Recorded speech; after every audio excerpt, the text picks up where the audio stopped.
సరే ఇప్పుడు ఏం చేయాల్సిన అవసరం ఉంది? ఆ ప్రాంతం నుంచి ఇక్కడ నుంచి బియ్యం ఎగుమతులు అయిపోతున్నాయి. మొత్తం ఆ పోర్ట్ అంతా కొంతమంది వ్యక్తుల చేతిలో ఉంది ఇలాంటి ఇంప్రెషన్ కలుగుతుంది. మీ అభిప్రాయం ఏంటి? ఆ పోర్టు ప్రైవేటు వ్యక్తుల దగ్గర ఉండాలా? ప్రభుత్వమే నిర్వహించాల్సిన అవసరం ఉందా? ఈ కేవీ రావు అనే వ్యక్తిని బలవంతంగా గత ప్రభుత్వం ఆయన దగ్గర నుంచి రాయించుకుంది ఇలాంటి వార్తలు వస్తున్నాయి. వాటిలో ఎంతవరకు నిజం ఉంది? ఆ రాయించుకున్న అంది అని ఆయన కేసు పెట్టారు, ఎంక్వైరీ జరుగుతోంది, విజయసాయి రెడ్డి గారు బలవంతంగా రాయించుకున్నారని చెప్తున్నారు. వీటిలో ఏ మేరకు నిజం ఉంది? ఇప్పుడు ఏం జరగాల్సిన అవసరం ఉంది పోర్టులో? ఒకటి సార్, ఈ పోర్టు వ్యవహారాలు ఇది కొత్త కాదు, మా జిల్లా వాసులకి కొత్త కాదు. ఇది చాలా పాత సమస్య. ఇప్పుడు కొత్తగా పవన్ కళ్యాణ్ గారు రాబట్టి మళ్ళీ ఒకసారి వెలుగులోకి వచ్చింది, అంతే తప్పితే పెద్ద ఏం కాదు. ఇంకోటి ఏంటంటే ఇప్పుడు కాంగ్రెస్ హయాంలో బియ్యం ఎక్స్పోర్ట్ అన్నది నిలిపేశారు. అప్పుడు చాలా విపరీతమైన జాగ్రత్తలు తీసుకుని విపరీతమైన మాఫియా సహాయంతో ఈ పీడిఎస్ బియ్యాన్ని కానీ ఏ బియ్యాన్ని కానీ దొంగతనంగా ఎగుమతి చేసేవారు. ఎప్పుడైతే ఇప్పుడు ఎందుకు బియ్యాన్ని ఎగుమతి నిషేధిస్తారండి? మన దగ్గర నిల్వలు ఉన్నంత కాలం ప్రజలకి బియ్యం కొరత అన్నది రాకూడదు. భారతదేశ ప్రజలకి ఒక 8 సంవత్సరాల వరకు యుద్ధం వచ్చినా, వంతర పరిస్థితులు వచ్చినా, కరువు వచ్చినా గానీ బియ్యం అన్నది నిల్వలు ఉంచుకోవాలి అన్న ఉద్దేశంతో నిల్వలు ఉంచుతారు. ఆ నిల్వలు పెరిగిపోతున్న కొద్ది ఒక్కొక్కసారి ఈ బియ్యాన్ని ఎగుమతికి అనుమతిస్తాయి.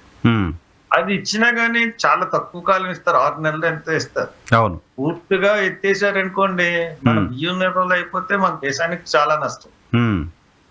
ఇప్పుడు బీజేపీ గవర్నమెంట్ 22లోనూ మరి ఎప్పుడో ఈ బియ్యం మీద ఎగుమతి అన్నది ఎత్తేసింది. అప్పటి నుంచి యథేచ్ఛగా బియ్యం సరఫరా అయిపోతాం. మధ్యలో ఎలక్షన్ ముందు ఆపారులేండి, ఎలక్షన్ ముందు ఎక్స్పోర్ట్స్ ఆపారు, మళ్ళీ తర్వాత ఎత్తేసారు కాబట్టి ఇప్పుడు వెళ్ళిపోతున్నాయి. అది పీడిఎస్ బియ్యమా లేకపోతే గవర్నమెంట్ ఇంకో బియ్యమా అన్నది నిర్ధారించాల్సింది గవర్నమెంట్. నా పాయింట్ ఏంటంటే, సరే బియ్యం ఎక్స్పోర్ట్స్ ఇంపోర్ట్స్ ఇష్యూ కదా, నా పాయింట్ ఏంటంటే పోర్టు ఎవరి నిర్వహణలో ఉండాల్సిన అవసరం ఉంది? ఇది కంపల్సరీ, ఖచ్చితంగా బియ్యం రవాణా, పీడిఎస్ బియ్యం రవాణా అవుతున్నాయంటే దీనికి ఎవరే బాధ్యత అండి? Civil supplies minister.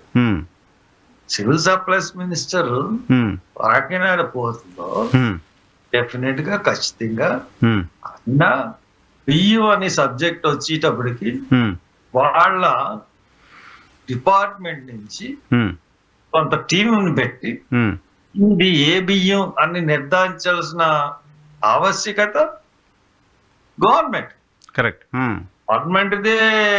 గవర్నమెంట్ దగ్గర తప్పు పెట్టుకుని ఎవరి మీద నిందలేస్తారు? తర్వాత ఇంకొక పోర్టు గురించి షిప్ ను వదిలేశారన్నారు, అది పయ్యావుల కేశవ్ అన్నారు. పయ్యావుల కేశవ్ బియ్యంకుడు అన్నారు. పయ్యావుల కేశవ్ బియ్యంకుడు ఆయన చిట్ చాట్ గా మాట్లాడుతూ, మాది 3 తరాల నుంచి ఈ బియ్యం వ్యాపారం చేస్తున్నాం, ఈ బియ్యం వ్యాపారం మేము విదేశాలకు ఏమి తరలించాం, మేము తమిళనాడుకి కేరళకి పంపుతాం అన్నాడు. ఇప్పుడు మనం కాకినాడ పోర్ట్ లో రికార్డ్స్ లో తీసుకుంటే ఏ బాయిల్డ్ రైస్ ఏ రైస్ కూడా ఏ స్టేట్ కి వెళ్దండి. తమిళనాడుకి వెళ్దు, కేరళకి వెళ్దు. ఎందుకంటే విత్ ఇన్ ఇండియా జల మార్గంలో రవాణా కన్నా రోడ్డు మార్గంలో రవాణా ఖర్చులు తక్కువ అవుతాయి. అవును. సో దట్ ఆయన చెప్పింది మరి అబద్ధం అనుకోవాలా, కావాలని చెప్పాలనుకోవాలా?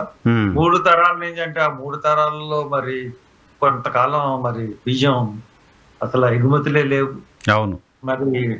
మరి ఏ ఉద్దేశంతో చెప్పడం మనకు తెలియదు. మీరు కాస్త ఓపెన్ గా మాట్లాడతారని పేరు, మీరు కాస్త ఓపెన్ గా మాట్లాడతారు. మనం కేరళ పంపించాలనుకోండి సార్, మనకు రామసేతు అడ్డు ఉంటది కాబట్టి శ్రీలంక నుంచి షిప్ తిరిగి ఆల్ రౌండ్ ట్రిప్ అయ్యారండి. 3 రెట్లు అవుతుంది షిప్ అంటే ఖరీదు. ఓకే. అంత ఎక్కువ ఖరీదుతో కేరళకి పంపాల్సిన అగత్యం ఉంది. ట్రైన్ ద్వారా గానీ, రోడ్ ద్వారా గానీ తక్కువ అవుతున్నప్పుడు సస్పీషియస్. యా, హర్ష కుమార్ గారు కాస్త ఓపెన్ గా మాట్లాడతారు, ఏది దాచుకోరు, ఏది ఉంటే అది మాట్లాడతారు అని పేరు ఉంది హర్ష కుమార్ గారు. అబ్జర్వేషన్ ఏంటి, ఈ 6 నెలల్లో అక్కడి నుంచి అక్రమంగా తరలిస్తున్న వాళ్ళు ఏ పార్టీలు వాళ్ళు ఉన్నారు, గడిచిన 5 సంవత్సరాలు అక్కడ నుంచి అక్రమంగా తరలిస్తున్న వాళ్ళు ఏ పార్టీలు వాళ్ళు ఉన్నారు, ఓపెన్ గా చెప్పగలరా? సరే, మీకు ఇప్పుడు అప్లికేషన్ ఉంటుందని నేను అనుకోవట్లా. ఉన్నారు సార్, అన్ని పార్టీ వాళ్ళు ఉన్నారు. ఈ పార్టీ ఆ పార్టీ అని ఏమి లేదు, అన్ని పార్టీల వాళ్ళు ఉన్నారు. జనసేన కూడానా? పార్టీలో ఉంటారు సార్. ఇప్పుడు చంద్రశేఖర్ రెడ్డి స్నేహితులు ఎవరండి? మీరే చెప్పాలా. జనసేన వాళ్ళే ముఖ్య స్నేహితులు. కాకినాడలో ఎవరిని అడిగినా జనసేనని ఎక్కువగా తిరిగే వాళ్ళు చంద్రశేఖర్ రెడ్డి పక్కనే ఉంటారు. ఓహో, అవి మీకు పూర్తి ఆధారాలు తర్వాత ఇస్తాం. Okay okay. పోర్టు ప్రైవేట్ వ్యక్తుల ఆధీనంలో ఉండాలా? కాకినాడ పోర్టు ప్రభుత్వం ఆధీనంలో ఉండాల్సిన అవసరం ఉందా? పోర్టులన్నీ కూడా ప్రభుత్వ ఆధీనంలోనే ఉంటాయండి. పోర్ట్ ఆఫీసర్ ఆధీనంలోనే ఉంటాయి. పోర్టు ప్రైవేట్ ఆధీనంలో ఉండడానికి వీల్లేదు. కాబట్టి ప్రభుత్వ ఆధీనంలో ఉండాలి. ప్రభుత్వం ఇప్పుడు ఎయిర్పోర్ట్లకి సిఎస్ఐఎఫ్ భద్రతా బలగాలకి ఏ రకంగా ఇచ్చిందో, ఇప్పుడు మనకి బాంబే నుంచి జల మార్గంలోనే వచ్చి పోర్టుకి ఎక్కడున్నా జల మార్గం నుంచి వచ్చి బాంబే అంతటిని తగలబెట్టేశారు కసద్ మూవ్ అని. అటువంటిది ఈ షిప్పుల్లో స్మగ్లింగ్ జరుగుతా ఉందంటే ఇప్పటి వరకు ప్రభుత్వం మీనామేషాలు లెక్క పెట్టకుండా ఇమీడియట్ గా సిఎస్ఎఫ్ భద్రత కలిపి భద్రతకి ఇచ్చేయాలి. చేసి కంప్లీట్ పోర్ట్లన్నీ వాళ్ళ అజమాయిషీలో ఉండాలి.